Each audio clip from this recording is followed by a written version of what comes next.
Bonjour, mon nom est Catherine Couillard, je suis directrice générale au Carrefour mondial de l'accordéon.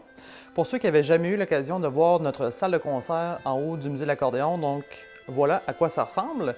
Aujourd'hui, je me trouve bien entouré, j'ai plusieurs instruments de musique avec moi. C'est parce qu'on est en train de monter une nouvelle exposition permanente ici au musée de l'accordéon qui s'intitulera « L'accordéon sous toutes ses notes » et qui va parler de l'évolution de l'accordéon à travers le monde et à travers les différents pays, les classes sociales. Donc, le Carrefour mondial de l'accordéon, la plupart des gens nous connaissent pour le festival qui a lieu à la Fête du travail déjà depuis 32 ans. Mais il faut savoir aussi que l'École internationale de musique est gérée par le Carrefour mondial de l'accordéon. Donc, l'école a déjà 11 ans maintenant. Et le festival a aussi mené à la création d'un nouvel événement printanier qui s'appelle le festival La Dégelée, qu'on travaille conjointement avec la Corporation des arts et de la culture de Lillet. Donc, le but, c'est d'avoir des concerts dans la MRC de Lillet, la MRC de Montmagny, dans différentes municipalités. Et ce sont des concerts qui ne sont pas nécessairement centrés sur l'accordéon, mais différents styles de musique et différents instruments. Et enfin, on a un musée, le musée de l'accordéon, qui est ouvert à l'année et dans lequel on peut trouver des expositions, des concerts et on a également du contenu virtuel disponible en ligne. L'équipe permanente, on est 3. Donc, on a moi à la direction, on a un chargé de projet culture événements, une technicienne en administration. On a toujours Rénal Ouellette, le directeur artistique, qui complète l'équipe permanente.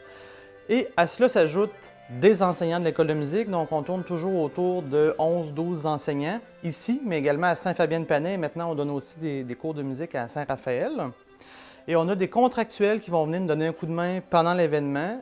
On a des bénévoles, mais des contractuels, puis au niveau de l'aménagement, au niveau de la technique.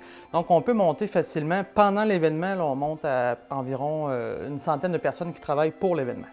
C'est une question que les gens nous posent souvent, ça. Pourquoi l'accordéon Montmagny? Mais il faut d'abord dire qu'il y a toujours une grande concentration d'accordéonistes à Montmagny, d'accordéonistes traditionnels. Sur la côte du Sud historique. Donc, on parle de ici, Rivière-du-Loup, son pendant sur la Rive-Nord, et à Montmagny, parce qu'on a des fabricants d'accordéons qui s'appellent des facteurs, et des musiciens qui se sont professionnalisés, des musiciens professionnels. Le noyau s'est durci. Le patrimoine immatériel de la ville de Montmagny, il y a eu beaucoup de travail qui a été fait là-dessus au niveau des loisirs, puis au niveau des loisirs, ainsi que de l'équipe qui travaille en histoire en patrimoine à la ville de Montmagny. Puis ça nous distingue parce que on a parlé tout à l'heure de Rénal Ouellette, le directeur artistique. Il a parlé du festival à travers le monde. Les artistes qui viennent ici en parlent aussi. Puis je pense qu'on est de plus en plus reconnus pour cet élément-là. Puis cette année, on a reçu l'accréditation de l'UNESCO pour être une organisation de consultation en patrimoine immatériel. Là, on est une des seules du Canada à avoir ce label-là. Avec d'autres, évidemment, là, plus de la région de Québec. Là, mais on est moins d'une dizaine d'organisations. On est moins de 200 dans le monde. Qu'est-ce qui nous permet de nous rapprocher vraiment des citoyens de Montmagny, de la MRC? C'est l'école de musique. De par notre classe d'accordéon, mais on tourne de plus en plus autour de 8 à 10 élèves qui apprennent l'instrument. Puis comme eux, ils se produisent dans des spectacles à la Saint-Jean-Baptiste, ils vont se produire pendant le festival, ils vont faire des animations musicales, il y a des joueurs qui sont allés à Lac-Frontière. Donc, ça nous permet de toucher une nouvelle clientèle. Puis je pense que les gens sont intéressés par ça, de voir qu'il y a des jeunes joueurs. Puis ça fait un maillage naturel avec la population. On a pris la décision l'année passée, en mai, d'annuler le festival. Parce qu'à l'époque, les festivals étaient encore annulés par le gouvernement, étaient interdits. Donc, on a annulé l'événement, mais on a mis sur pied, pendant l'été, un concert virtuel avec des archives que nous, on avait. On a demandé aux artistes internationaux de faire des capsules pour nos festivaliers. Et le plus gros événement, ça a été En attendant 2021, une programmation alternative qu'on a faite dans les restaurants de la ville de Montmagny. Pour 2021, on a déjà pris la décision de ne pas avoir d'artistes internationaux parce que, avec les restrictions, notamment là, de la quarantaine, c'est quelque chose que nous, on ne peut pas se permettre. Là, on a déjà prévu de rétrécir le festival à 3 jours au lieu de 5. Donc, vendredi, samedi, dimanche, les 3, 4, 5 septembre. C'est notre scénario A. On envisage de faire des captations aussi de concerts. On est parti vraiment sur des foules de 125, 250 personnes, donc des foules très restreintes. On a des salles qui sont plus petites. On essaie d'entrevoir tous les scénarios qui pourraient être possibles. On veut aussi toujours avoir un standard artistique qui est très élevé parce que c'est comme ça qu'on a fait notre marque aussi dans le monde des festivals au Québec. Donc nous, pour le 375e de la ville de Montmagny, on a prévu différentes choses. Cette année, On refait notre exposition permanente ici au Musée de l'Accordéon. On va avoir une nouvelle exposition de l'accordéon sous toutes ses notes qu'on espère dévoiler à la mi-juin.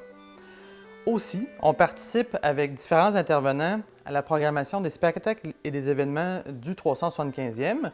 Donc, il y a des événements qu'on va tenter de tenir cette année, mais sinon, comme le comité et la ville l'ont annoncé, ça va être des événements qui vont être reportés en 2022. Notamment, on a planifié un spectacle trad qui va avoir lieu en avril 2022. Je dirais que le Carrefour mondial de l'accordéon a vraiment marqué Montmagny de par sa dualité. Donc, un ancrage régional important, un maillage avec les gens. On a parlé de l'école de musique, notre classe accordéon. On fait toujours des animations musicales ici. Donc, d'une part, cet ancrage-là, cet ancrage économique, touristique-là, mais aussi, on a marqué Montmagny de par notre représentation à l'international. Donc, que ce soit à l'UNESCO, que ce soit dans les festivals internationaux, en Italie, en Espagne, en France, en Scandinavie. Donc, on a apporté la musique de Montmagny, l'accordéon diatonique, vraiment l'image de la ville à l'extérieur. Donc, je pense que c'est ce qu'on a apporté dans les dernières années.